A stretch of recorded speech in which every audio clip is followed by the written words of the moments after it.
Paraísos artificiales, una obra de Charles Baudelaire.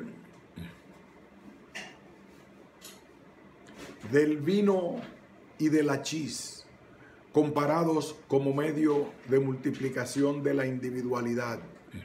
El vino, un hombre muy célebre que era al mismo tiempo un gran tonto, cosas que se llevan muy bien según parece, como tendré más de una vez sin duda el doloroso placer de demostrar, se ha atrevido en un libro sobre la mesa, compuesto desde el doble punto de vista del placer y la higiene, a escribir lo siguiente en el capítulo sobre el vino.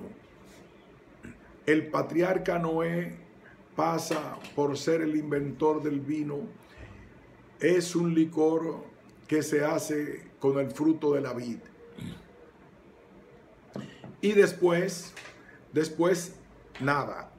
Será inútil que hojeéis el volumen, que lo recorráis en todos los sentidos, que lo leáis al derecho, al revés, de derecha a izquierda y de izquierda a derecha. Nada más encontraréis sobre el vino en la fisiología del gusto del muy ilustre, respetado Brillat Savarin, el patriarca Noé, y es un licor. Me imagino que un habitante de la luna o de cualquier planeta lejano viaja por nuestro mundo y, cansado por sus largas etapas, desea refrescarse el paladar y calentarse el estómago. Tiene que ponerse al corriente de los placeres y costumbres de nuestra tierra. Ha oído hablar vagamente de los deliciosos licores con los que los ciudadanos de este globo se procuran a voluntad alegría y coraje. Para estar más seguro de su elección, el habitante de la luna recurre al oráculo del buen gusto, el célebre e infalible Brillat Savarin, y encuentra en el artículo del vino esta información preciosa. El patriarca Noé, y este licor se hace. Es algo muy digestivo y muy explicativo. Después de haber leído esta frase, es imposible no tener una idea exacta y clara de todos los vinos, de sus diferentes cualidades, de sus inconvenientes y del efecto que ejercen en el estómago y el cerebro. Oh, queridos amigos, no leáis a Brillat Savarin. Dios evita a los que ama las lecturas inútiles. Tal es la primera máxima de un libro de Lavater, filósofo que amó a los hombres más que a todos los magistrados del mundo antiguo y moderno. No se ha bautizado postre alguno con su nombre, con el nombre de Lavater, pero el recuerdo de ese nombre angélico seguirá viviendo entre los cristianos cuando los buenos burgueses hayan olvidado ya el Brillat Savarin, bizcocho insípido cuyo menor defecto consiste en servir de pretexto para un desembuchamiento de máximas totalmente pedantes tomadas de la famosa obra maestra. Si una nueva edición de esa falsa obra maestra se atreve a afrontar la cordura de la humanidad moderna, bebedores melancólicos o bebedores alegres, los que buscáis en el vino el recuerdo o el olvido, y al no encontrarlo nunca lo suficiente a vuestro gusto, no contempláis ya el cielo sino a través del fondo de la botella. Bebedores olvidados y desconocidos, compraréis un ejemplar de este libro y trocaréis el bien por el mal, el beneficio por la indiferencia. Abro la Kreisleriana del divino Hoffman y leo en ella una recomendación curiosa. El músico concienzudo debe emplear el vino de champaña para componer una ópera cómica. En él encontrará la alegría espumante y liviana que el género reclama. La música religiosa exige vino del Rin y del Jurancón. Como el fondo de las ideas profundas, hay en ellos una amargura embriagadora, pero la música heroica no puede prescindir del vino de Borgoña. Posee el ímpetu severo y la seducción del patriotismo. Esto es mejor ciertamente, y además del sentimiento apasionado de un bebedor, encuentro en ello una imparcialidad que hace el mayor honor a un alemán.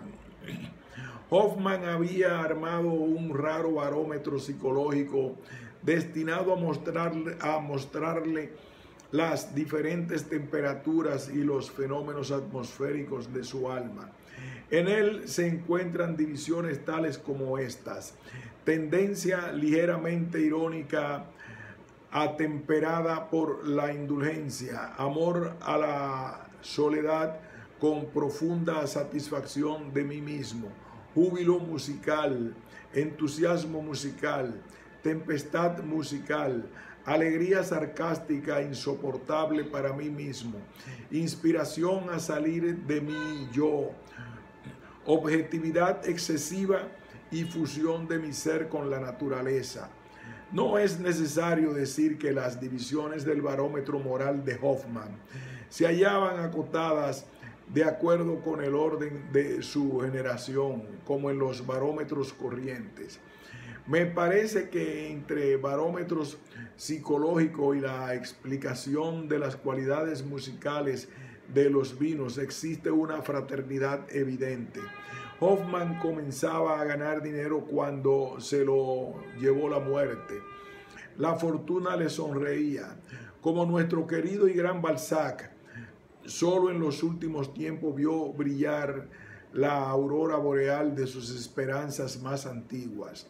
En esa época, los editores que se disputaban sus cuentos para los almanaques tenían la costumbre, para obtener su favor, de acompañar sus envíos de dinero con un cajón de vinos franceses.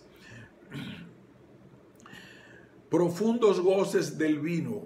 ¿Quién no os ha conocido? Quien quiera que ha tenido que apaciguar un remordimiento, que evocar un recuerdo, que ahogar un sufrimiento, que hacer castillos en el aire, todos, en fin, te han invocado, Dios misterioso oculto en las fibras de la vid. Qué grandes son los espectáculos del vino iluminados por el sol interior. Qué auténtica y ardiente esa segunda juventud que el hombre extrae de sí mismo. Pero qué temibles también esas voluptuosidades fulminantes y sus encantamientos enervantes. Sin embargo, decidme en vuestra alma y conciencia, jueces, legisladores, hombres de mundo, todos aquellos a quienes la felicidad hace bondadosos, a quienes la fortuna hace fáciles la salud y las virtudes, decidme, ¿quién de vosotros tendrá el valor despiadado de condenar al hombre que bebe con inteligencia? Por otra parte, el vino no siempre es el terrible combatiente seguro de su triunfo, y además ha jurado no mostrar compasión ni misericordia. El vino es semejante al hombre, no sabe jamás hasta qué punto se lo puede estimar o despreciar, amar o aborrecer, ni de cuántos actos sublimes o delitos monstruosos es capaz. Por consiguiente, no seamos más crueles con él que con nosotros mismos y tratémoslo como igual. A veces me parece que oigo decir al vino, él habla con su alma, con esa voz de los espíritus, que solo los espíritus comprenden. Hombre, mi bien amado, quiero hacerte llegar, a pesar de mi cárcel de vidrio y mis cerrojos de corcho, un canto lleno de fraternidad, un canto lleno de alegría, de luz y de esperanza. No soy ingrato y sé que te debo la vida. Sé que eso te ha costado trabajo y sol en los hombros. Tú te has dado la vida y te recompensaré. Tú me has dado la vida y te recompensaré. Te pagaré mi deuda con largueza, porque siento un júbilo extraordinario cuando caigo en el fondo de una garganta sedienta por el trabajo. El pecho de un hombre honrado es una morada que me agrada mucho más que esos sótanos melancólicos e insensibles. Es una tumba alegre donde cumplo con entusiasmo mi destino. Armo un zafarrancho en el estómago del obrero y desde ahí, por escaleras invisibles, subo hasta el cerebro, donde ejecuto mi suprema danza. Oyes cómo se agitan y resuenan en mí los poderosos estribillos de los tiempos antiguos, los cantos del amor y de la gloria. Yo soy el alma de la patria galante, a medias y a medias militar. Soy la esperanza de los días de fiesta, pues el trabajo hace los días prósperos y el vino hace los domingos dichosos. Arremangado y con los codos apoyados en la mesa de la familia, me elogiarás con orgullo y te sentirás verdaderamente contento. Encenderé los ojos de tu anciana esposa, la vieja compañera de tus pesadumbres cotidianas y de tus esperanzas más antiguas. Enterneceré su mirada y pondré en el fondo de su pupila el relámpago de la juventud, y a tu hijito querido, paliducho, ese pobre pollino uncido a la misma fatiga que el caballo de varas, le devolveré los bellos colores de su cuna y seré para ese nuevo atleta de la vida el óleo que fortificaba los músculos de los antiguos luchadores. Caeré en el fondo de tu pecho como una ambrosía vegetal. Seré la semilla que fertilice el surco dolorosamente abierto. Nuestro íntimo ayuntamiento creará la poesía. Entre ambos haremos un Dios y volaremos hacia el infinito, como los pájaros, como las mariposas, los hilos de telaraña, los perfumes y todo aquello que posee alas. Eso es lo que canta el vino en su lenguaje misterioso. Ay de aquel cuyo corazón egoísta y cerrado a los dolores de sus hermanos nunca ha oído esa canción. Con frecuencia he pensado que si Jesucristo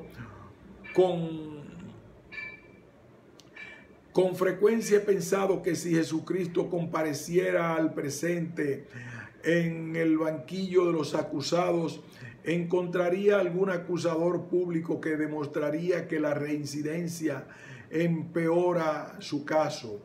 En cuanto al vino, reincide todos los días repite sus beneficios. Eso explica sin duda el ensañamiento de los moralistas contra el vino. Cuando digo moralistas me refiero a los pseudomoralistas fariseos. Pero he aquí algo muy distinto. Descendamos un poco más abajo. Contemplemos a unos de esos seres misteriosos que viven, por así decirlo, de las deyecciones de las grandes ciudades, pues hay oficios extravagantes. Su número es inmenso. A veces he pensado aterrado en los oficios que no comportan alegría alguna, oficios desagradables, fatigas sin alivio, sufrimientos no compensados. Me engañaba. He aquí un hombre encargado de recoger los restos de un día de la capital, todo lo que la gran ciudad ha desechado, todo lo que ha perdido, todo lo que ha desdeñado, todo lo que ha roto. Él lo cataloga y colecciona, compulsa los archivos del libertinaje, el cajón desastre de los desechos, hace una cribadura, una selección inteligente, recoge como un tesoro, un avaro, las basuras que, rumiadas por la divinidad de la industria, se convertirán en objetivos de utilidad o de goce. Ved como a la claridad lóbrega de los faroles, acosados por el viento nocturno, sube por una de esas largas callejuelas tortuosas, pobladas por pequeños hogares de la montaña. Sainte-Geneviève está cubierto con su capa de mimbre, con su número 7. Llega sacudiendo la cabeza y tropezando con los adoquines, como los poetas jóvenes que pasan todos sus días vagando en busca de rimas. Habla solo y derrama su alma en el aire frío y tenebroso de la noche, en un monólogo magnífico que inspira la compasión por las tragedias más líricas. Adelante, marchen, división, primera fila, ejército, exactamente como el Napoleón agonizante en Santa Elena. Parecería que el número 7 se ha convertido en un cetro de hierro y la capa de mimbre en un manto imperial. Ahora felicita a su ejército. Se ha ganado la batalla, pero la jornada ha sido dura. Pasa a caballo bajo arcos de triunfo. Su corazón es dichoso. Escucha con delicia las aclamaciones de un mundo entusiasmado. Poco después dictará un código superior a todos los conocidos. Jura solemnemente que hará a sus pueblos felices. La miseria y el vicio han desaparecido en los seres humanos y, sin embargo, tiene la espalda y los riñones desollados por el peso de su mochila. Le acosan los disgustos domésticos. Le han cansado 40 años de trabajo y de caminatas. La vejez le atormenta, pero el vino, como un nuevo pactolo, hace recorrer a través de la humanidad languideciente un oro intelectual. Como los buenos reyes, reina por sus servicios y canta sus proezas con la garganta de sus súbditos.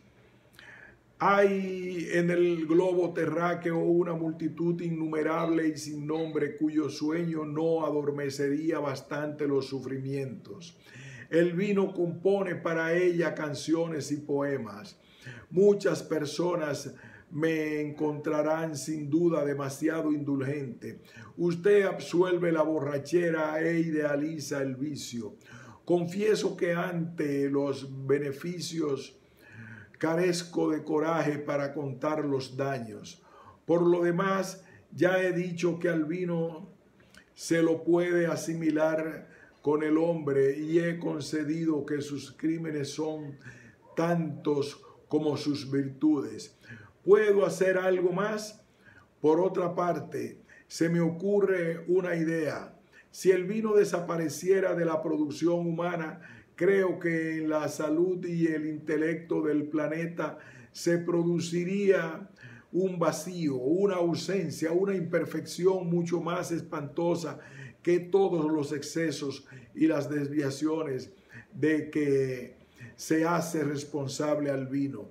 No es razonable pensar que las personas que jamás beben vino, ingenuas o sistemáticas, son imbéciles o hipócritas.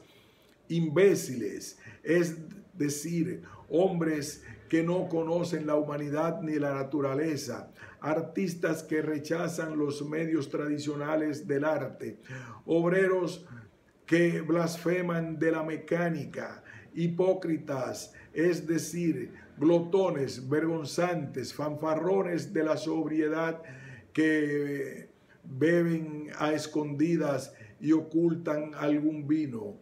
Un hombre que no bebe más que agua es porque tiene un secreto que ocultar a sus semejantes. Júzguese. Hace algunos años, en una exposición de pintura, la multitud de los necios armó un gran escándalo ante un cuadro pulido, encerado y barnizado como un objeto industrial. Era la antítesis absoluta del arte. Y con respecto a la cocina de Droland, que es la locura respecto a la necedad, era la antítesis absoluta del arte. Y con respecto a la cocina de Droland, que es la locura respecto a la necedad, los esbirros respecto al imitador. En esa pintura microscópica se veían volar las moscas. Me sentí como todos, atraído por aquel objeto monstruoso, pero me avergonzaba esa extraña debilidad, porque era la irresistible atracción de lo horrible. En fin, advertí que me arrastraba sin saberlo una curiosidad filosófica, el inmenso deseo de averiguar cuál podía ser la índole moral del hombre que había concebido extravagancia tan criminal. Aposté conmigo mismo que tenía que ser fundamentalmente malo. Hice tomar informes y mi instinto tuvo el placer de ganar esa apuesta psicológica. Me enteré de que el monstruo se levantaba regularmente antes del alba. Había arruinado a su sirvienta y solo bebía leche. Una o dos anécdotas más y dogmatizaremos. Un día en una acera vi un gran grupo de gente. Conseguí mirar por encima de los hombros de los pulguatos y observé lo siguiente: un hombre tendido en la tierra, de espaldas y con los ojos abiertos fijos en el cielo. Y otro hombre de pie delante de él, hablándole solamente con gestos. El hombre tendido en tierra le respondía solo con la mirada, y ambos parecían animados por una benevolencia prodigiosa. Los gestos del hombre de pie decían a la inteligencia del hombre tendido: ven, ven de nuevo, la dicha está allí, a 2 pasos, ven hasta la esquina de la calle.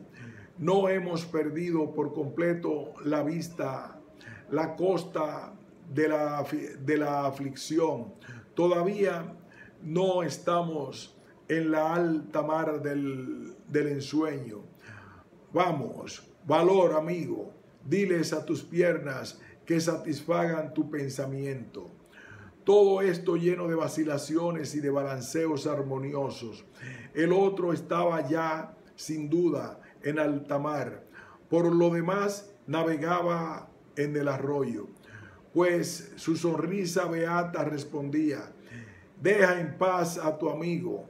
La costa de la aflicción ha desaparecido ya lo suficiente detrás de las neblinas bienhechoras. No tengo nada más que pedir al cielo del ensueño.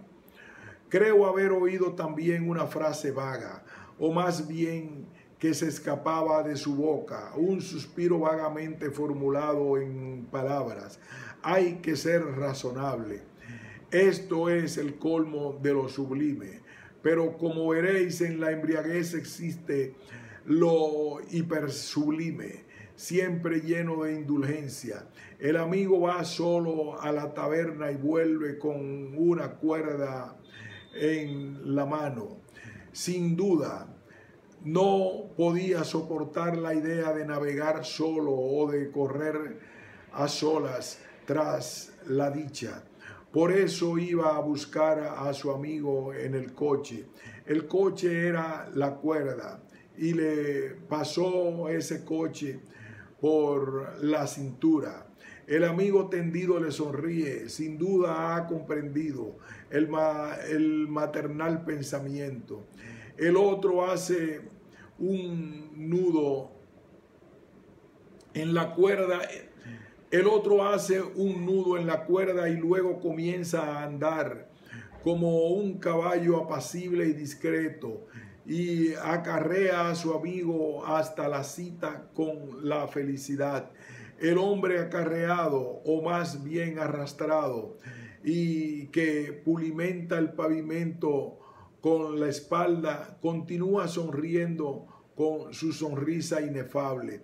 La gente está estupefacta, pues lo demasiado bello, lo que supera las fuerzas poéticas del hambre, la gente está estupefacta, pues lo demasiado bello, lo que supera a las fuerzas poéticas del hombre, causa más asombro que enternecimiento. Había un hombre español, un guitarrista, que viajó durante largo tiempo con Paganini.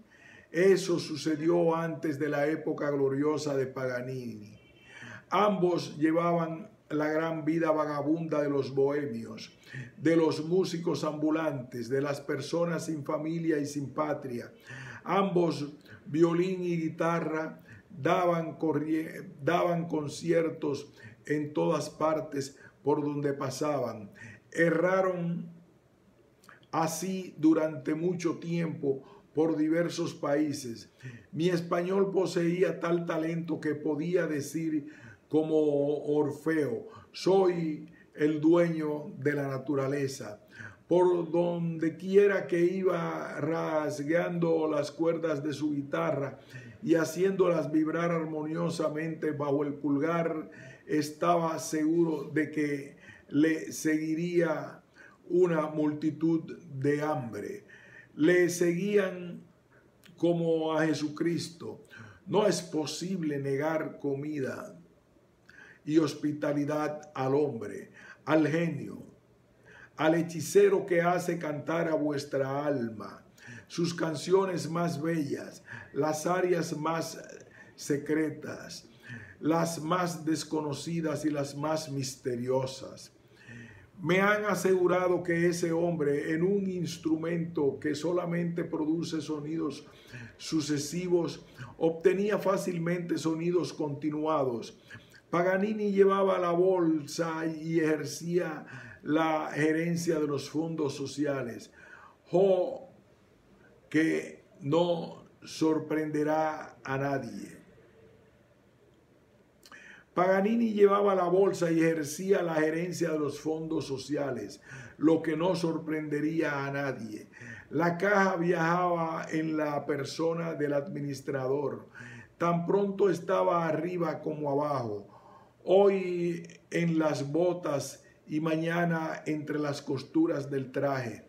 Cuando el guitarrista, que era un gran bebedor, preguntaba cuál era la situación financiera, Paganini respondía que ya no quedaba nada o casi nada, pues era como los viejos, que tienen siempre el temor de carecer de lo necesario. El español le creía y fingía creerle, y con los ojos fijos en el horizonte del camino pulsaba y atormentaba a su compañera inseparable. Paganini avanzaba por el otro lado de la ruta. Era un acuerdo mutuo para no molestarse. Así Los dos estudiaban y trabajaban mientras seguían caminando. Luego, cuando llegaban a algún lugar que ofrecía probabilidades de ingresos, uno de ellos ejecutaba una de sus composiciones y el otro improvisaba a su lado una variación, un acompañamiento o un fondo. Nadie sabrá nunca cuántos goces y poesía contenía esa vida de trovadores. No sé por qué se separaron. El español viajó solo. Una tarde llegó a una aldea del Jura. Hizo fijar carteles anunciando un concierto en una sala de la alcaldía. El concierto consistía en un solo de guitarra. Se había hecho conocer tocando en los cafetines y su raro talento había llamado la atención de algunos músicos de la pequeña ciudad. En fin, acudió mucha gente a oírle. Mi español había descubierto en un rincón de la aldea, al lado de su cementerio, a otro español, un paisano. Era una especie de empresario de sepulturas, un marmolista fabricante de tumbas. Como todos los que ejercen oficios fúnebres, bebía en abundancia, de modo que la botella y la patria comunes los llevaron muy lejos, pues el músico no se separaba ya del marmolista. El mismo día del concierto, cuando llegó la hora, estaban juntos. ¿Pero dónde? Era lo que había que averiguar. Lo buscaron en todos los cafés y tabernas del pueblo y por fin lo encontraron con su amigo en una sajurda indescriptible. Los dos completamente borrachos. Siguieron escenas parecidas a las de King y Frederick. Por fin consintió en ir a tocar, pero de pronto se le ocurrió una idea. Tú tocarás conmigo, le dijo a su compañero. El otro se negó a hacerlo. Tenía un violín, pero tocaba como el peor rascatripas. Tocarás, o te tocaré, o no tocaré yo tampoco. El otro se negó a hacerlo. Tenía un violín, pero tocaba como el peor rascatripas. Tocarás o no tocaré yo tampoco. De nada valieron los sermones ni las buenas razones. Hubo que consentirlo. Ya estaban en el tablado ante la mejor burguesía del lugar. Traigan vino, dijo el español.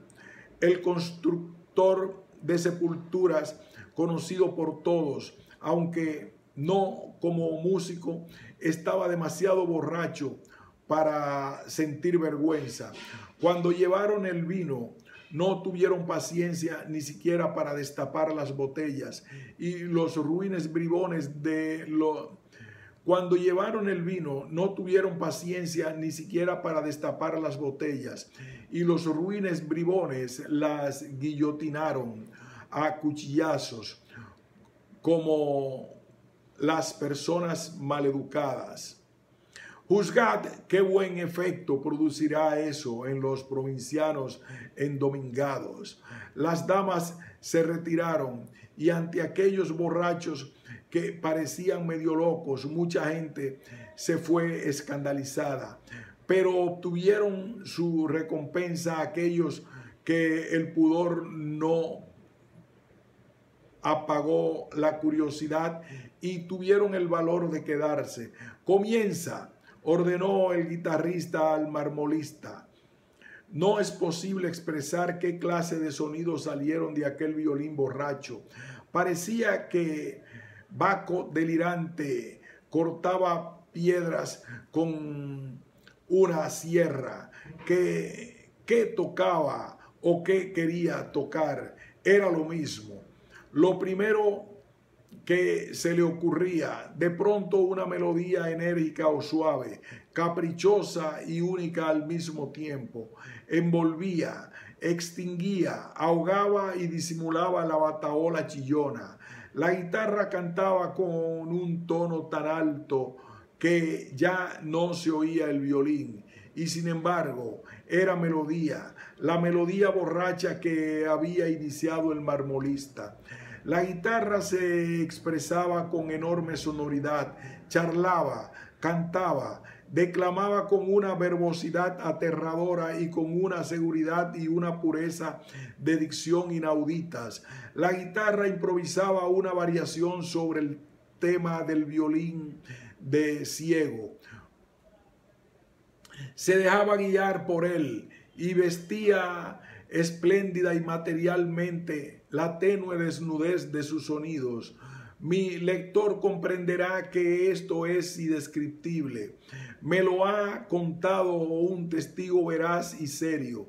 Al terminar, el público estaba más borracho que él. El español fue aplaudido, saludado y felicitado con un entusiasmo inmenso. Pero el carácter de la gente de la región no le agradó sin duda, pues esa fue la única vez que consintió en tocar. ¿Dónde se hallará ahora? ¿Qué sol ha contemplado sus últimos ensueños? ¿Qué suelo ha recibido sus despojos cosmopolitas? ¿Qué zanja ha cobijado su agonía? ¿Dónde están los perfumes embriagadores de las flores ya desaparecidas? ¿Dónde están los colores mágicos de los antiguos ocasos? 3. Sin duda, no os he enseñado nada nuevo. Todos conocen el vino. Es amado por todos. Cuando exista un verdadero médico filósofo, lo que apenas se vislumbra, podrá hacer un estudio interesante sobre el vino, una especie de doble psicología, los dos términos de la cual serán el vino y el hombre. Explicará cómo y por qué ciertas bebidas poseen la facultad de aumentar desmedidamente la personalidad del ser pensante y de crear, por decirlo así, una tercera persona. Operación mística en la que el hombre natural y el vino, el dios animal y el dios vegetal desempeñan el papel del Padre y el Hijo en la Trinidad y engendran al Espíritu Santo, que es el hombre superior que proviene igualmente de ambos. Hay personas a las que desentumece el vino tan fuertemente que sus piernas se hacen más firmes y su oído excesivamente fino. Conocí un individuo cuya vista debilitada recuperaba con la embriaguez toda su penetrante fuerza primitiva. El viento transformaba al topo en águila. Un viejo autor desconocido ha dicho: nada iguala el deleite del hombre que bebe, como no sea el del vino al ser bebido. En efecto, el vino desempeña un papel íntimo en la vida de la humanidad, un papel tan íntimo que no sorprendería que, seducidos por una idea panteísta, algunos individuos razonables le atribuyesen una especie de personalidad. El hombre y el vino me parecen dos luchadores amigos que combaten sin cesar y sin cesar se reconcilian. El vencido abraza siempre al vencedor. Hay borrachos malvados. Son personas naturalmente malas. El hombre malo llega a ser execrable como el bueno llega a ser excelente. Voy a hablar enseguida de una droga que está en boga desde hace algunos años. Una especie de droga deliciosa para cierta clase de aficionados y cuyos efectos son mucho más fulminantes y fuertes que los del vino. Describiré con cuidado todas las consecuencias y luego, reanudando la pintura de las diferentes eficacias del vino, compararé esos dos medios artificiales con los cuales el hombre, exasperando su personalidad, crea en sí mismo, por así decirlo, una especie de Dios. Mostraré los inconvenientes del hachís, el menor de los cuales, a pesar de los tesoros de benevolencia ignorados que aparentemente hace germinar en el corazón, o más bien en el cerebro del hombre, el menor de los cuales, digo, consiste en que es antisocial, mientras que el vino es hondamente humano y casi me atrevería a llamarlo hombre de acción. El hachís. A veces, cuando se hace la cosecha del cáñamo, se producen fenómenos extraños en los cuerpos de los peones masculinos y femeninos. Se dirá que de las ciegas se eleva no sé qué vertiginoso espíritu que circula alrededor de las piernas y asciende maliciosamente hasta el cerebro. La cabeza del segador se llena de torbellinos y otras veces se carga de fantasías. Los miembros se debilitan y se niegan a funcionar. Por lo demás, cuando era niño experimenté fenómenos análogos mientras jugaba y me revolcaba en montones de alfalfa. Se ha tratado de hacer hachís con cáñamo en Francia. Todos esos ensayos han fracasado hasta el presente y los empecinados que desean a toda costa procurarse goces mágicos han conseguido, utilizando el hachís que ha cruzado el Mediterráneo, es decir, el que está hecho con cáñamo indio o egipcio. El hachís se compone de una cocción de cáñamo indio, manteca y una pequeña cantidad de opio. He aquí un dulce verde singularmente oloroso, tan oloroso que causa una especie de repulsión, como por lo demás la causaría cualquier aroma fino llevado a su máximo de potencia y, por decirlo así, de densidad.